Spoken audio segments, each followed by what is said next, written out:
നമ്മൾ ക്ലാസ്സിലേക്ക് പോകുന്ന സമയത്ത് നമുക്ക് സ്ഥിരമായിട്ട് ഒരേ ക്ലാസ്സിൽ തന്നെ ആയിരിക്കും ക്ലാസ് ഉണ്ടാവുക, ഒരേ വിഷയം തന്നെ ആയിരിക്കും. എന്നാലും ക്ലാസ്സിലേക്ക് പോകുന്നതിന് മുമ്പ് ഒരാൾക്കെങ്കിലും നമ്മൾ പാഠഭാഗങ്ങളൊക്കെ വായിച്ച് ഈ പുതിയ കാലത്ത് നമ്മൾ ജനറേഷൻ മാറിക്കൊണ്ടിരിക്കുന്നു, നല്ലൊരു വിശ്വം ജനറേഷൻ മാറിക്കൊണ്ടിരിക്കുന്നു.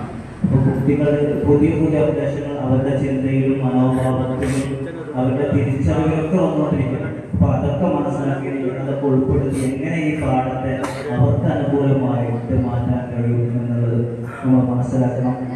അതോടൊപ്പം ഇപ്പോഴത്തെ കുട്ടികൾക്ക് പേജുകൾ, സിലബസിൻ്റെ പേജുകൾ തീർത്തു പോവുക എന്നതിനപ്പുറം അവരുടെ ഉള്ളിൽ എന്തൊക്കെ കഴിവുകളുണ്ട്, നേരത്തെ സാർ പറഞ്ഞൊരു ഇൻഫർമേഷൻ പാസ് ചെയ്യുന്ന ഒരു ഉപകരണമായി മാറാതെ ഒരു നല്ല വ്യക്തിത്വത്തെ സമൂഹത്തിന് നാളെയുടെ ഭാവിയുടെ വാഗ്ദാനങ്ങളാണ് സമൂഹത്തെ രൂപപ്പെടുത്താൻ നമുക്ക് എന്തൊക്കെ ചെയ്യാൻ കഴിയും ഈ പാഠഭാഗം ഉൾപ്പെടുത്തി അതിലൂടെ പാഠം പഠിപ്പിച്ചു കൊടുക്കുകയും പുതിയ സമൂഹത്തിന് വേണ്ട കാര്യങ്ങൾ പറഞ്ഞു കൊടുക്കുകയും ചെയ്തുകൊണ്ട് നമ്മൾ ക്ലാസ്സുകൾ മുന്നോട്ട് പോകാൻ ശ്രദ്ധിക്കണം.